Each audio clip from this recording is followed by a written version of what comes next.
नमस्कार दोस्तों आज का ये वीडियो है दिल्ली की एक प्रॉपर्टी से जुड़ी खबर को लेकर। इसलिए इस वीडियो को अंत तक ज़रूर देखिए, क्योंकि अगर आप दिल्ली में रहते हैं या दिल्ली शिफ्ट होने की प्लानिंग कर रहे हैं तो ये आपके लिए एक खास अहम खबर होने वाली है। क्योंकि मोदी सरकार ने लिया है प्रॉपर्टी नियमों से जुड़े हुए कुछ बड़े डिसीजन, और ये डिसीजन आपके प्रॉपर्टी पर, आपकी लाइफ पर क्या कुछ असर डालेंगे, यही मैं इस वीडियो में बताऊंगा। इसलिए इस वीडियो को अंत तक जरूर देखिए। दोस्तों, क्या होगा अगर मैं आपसे कहूं कि दिल्ली में बैठे लाखों प्रॉपर्टी मालिकों की किस्मत बदलने वाली है, और जिस पेपर को आप आज तक सिर्फ एक रजिस्ट्री समझते थे, वही आने वाले दिनों में आपकी प्रॉपर्टी की कीमत लाखों नहीं बल्कि कई मामलों में करोड़ों रुपए तक बढ़ाने की ताकत रख सकता है। क्या होगा अगर मैं कहूं कि दिल्ली में हजारों लोग सालों से जिस सरकारी फाइल के चक्कर काट रहे थे, उसका रास्ता अब बदलने वाला है? और क्या आपने कभी सोचा है कि आखिर एक ही कॉलोनी में बने दो बिल्कुल एक जैसे घरों में से एक की कीमत दूसरे से ज़्यादा क्यों होती है? सिर्फ लोकेशन की वजह से, या उसके पीछे कोई ऐसा कानूनी खेल छिपा है जिसके बारे में आम आदमी यानी आपको ठीक से बताया ही नहीं गया?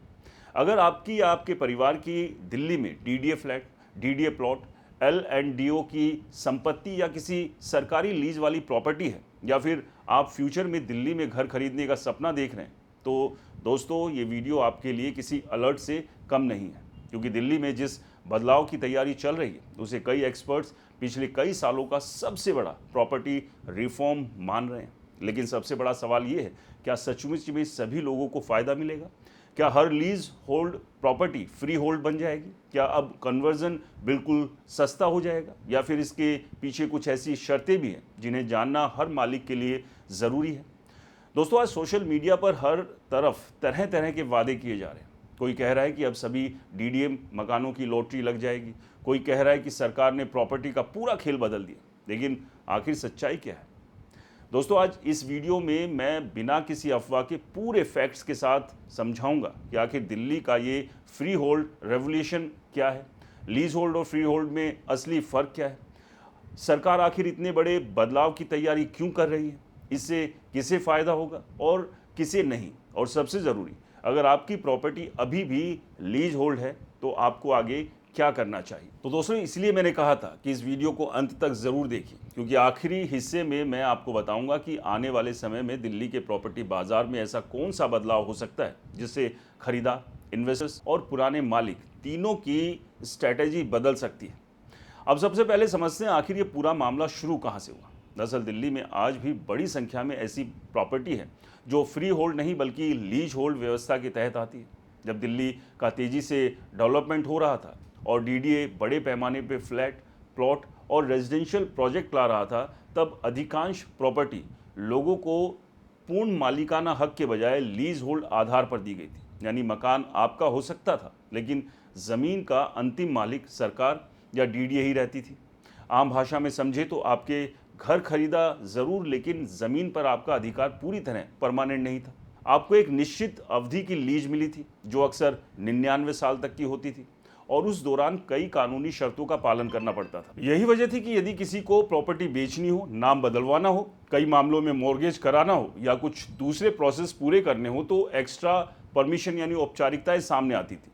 दूसरी तरफ फ्री होल्ड व्यवस्था में तस्वीर पूरी तरह बदल जाती है। यहाँ ज़मीन और मकान दोनों पर मालिक का पूर्ण अधिकार माना जाता है। यानी आप बिना अलग परमिशन के प्रॉपर्टी बेच सकते हैं, अपने बच्चों के नाम कर सकते हैं, गिफ्ट डीड बना सकते हैं और बैंक से लोन ले सकते हैं। और प्रॉपर्टी का बाजार मूल्य भी आमतौर पर अधिक मजबूत माना जाता है। यही कारण है कि दिल्ली सहित देश के कई शहरों में सालों से लोग अपनी लीज होल्ड प्रॉपर्टी को फ्री होल्ड में बदलवाने की कोशिश करते रहे। लेकिन ये प्रोसेस हमेशा आसान नहीं रहा। इसमें आवेदन, डॉक्यूमेंट्स, सत्यापन, कन्वर्जन चार्जेस, सरकारी परमिशन और कई बार महीनों नहीं बल्कि सालों का इंतजार भी शामिल था। अब सवाल उठता है, आखिर सरकार ने अचानक इस पूरे सिस्टम को बदलने की ज़रूरत क्यों महसूस की? इसकी सबसे बड़ी वजह है कि दिल्ली में हज़ारों आवेदन सालों से लंबित पड़े हैं। अलग अलग एजेंसियों के अलग अलग नियम, अलग अलग सर्कल रेट और अलग अलग प्रोसेस ने लोगों की परेशानी बढ़ा दी। डीडीए का तरीका अलग, L&DO का अलग और दिल्ली सरकार के सर्कल रेट अलग होने से एक ही तरह की प्रॉपर्टी के मालिक मामलों में भ्रम की स्थिति बन जाती थी। यही कारण है कि सेंट्रल गवर्नमेंट अब इस प्रोसेस को आसान और अधिक ट्रांसपेरेंट बनाने की दिशा में काम कर रही है। जनवरी 2026 से नई फ्री होल्ड कन्वर्जन के आवेदन अस्थायी रूप से रोक दिए गए ताकि नई पॉलिसी, नए कन्वर्जन चार्जेस और संशोधित सर्कल रेट को अंतिम रूप दिया जा सके। सरकार का कहना है कि ये उद्देश्य लोगों को परेशान करना नहीं, बल्कि इसका उद्देश्य एक ऐसा सिस्टम तैयार करना है जो लंबे समय तक काम करे और सभी एजेंसियों के बीच एक रूपता लाए। इसका मतलब ये नहीं है कि फ्री होल्ड की सुविधा खत्म होगी, बल्कि इसका मतलब ये है कि सरकार पहले नया ढांचा तैयार करना चाहती है और उसके बाद प्रोसेस दोबारा शुरू करेगी। अब यहाँ एक और दिलचस्प बात समझिए दोस्तों, दिल्ली में डीडीओ और एलएनडीओ से जुड़ी हजारों नहीं बल्कि लाखों परिवारों के भविष्य इस फैसले पर जुड़ा हुआ है। एलएनडीओ के पास लगभग 60,000 प्रॉपर्टी का प्रशासनिक रिकॉर्ड है, जिसमें से पहले ही बड़ी संख्या में प्रॉपर्टी फ्री होल्ड में बदली जा चुकी है, जबकि हजारों लोग अभी भी नए प्रोसेस का इंतजार कर रहे हैं। दूसरी तरफ डीडीए के अलग अलग हाउसिंग स्कीम्स के तहत दशकों में बड़े संख्या में फ्लैट्स और प्लॉट आवंटित किए गए थे, जिसमें से काफ़ी प्रॉपर्टी आज भी लीज होल्ड व्यवस्था में है। इसलिए अब सरकार कहती है कि वो नई नीति ला रही है, तो इसका असर केवल कुछ लोगों तक सीमित नहीं रहने वाला, बल्कि दिल्ली के पूरे रियल एस्टेट इकोसिस्टम पर इसका प्रभाव पड़ेगा। अब सोचिए, अगर किसी प्रॉपर्टी का मालिकाना हक अधिक स्पष्ट हो जाए, कानूनी प्रोसेस आसान हो जाए, बैंक आसानी से लोन देने लगे और खरीदारों का भरोसा बढ़ जाए, तो सबसे पहले क्या होगा? स्वाभाविक है कि बाजार में ऐसी प्रॉपर्टी की मांग बढ़ जाएगी। यही वजह है कि कई प्रॉपर्टी एक्सपर्ट्स इस बदलाव को सिर्फ कानूनी सुधार नहीं बल्कि मार्केट रिफॉर्म भी मान रहे हैं। हालांकि यहाँ एक बात बहुत साफ समझ लेना जरूरी है, सोशल मीडिया पर जो दावे किए जा रहे हैं अब सभी लीज होल्ड प्रॉपर्टी अपने आप फ्री होल्ड बन जाएगी, ये सही नहीं। अभी सरकार केवल नई नीति, नई दरों और नए प्रोसेस पर काम कर रही है।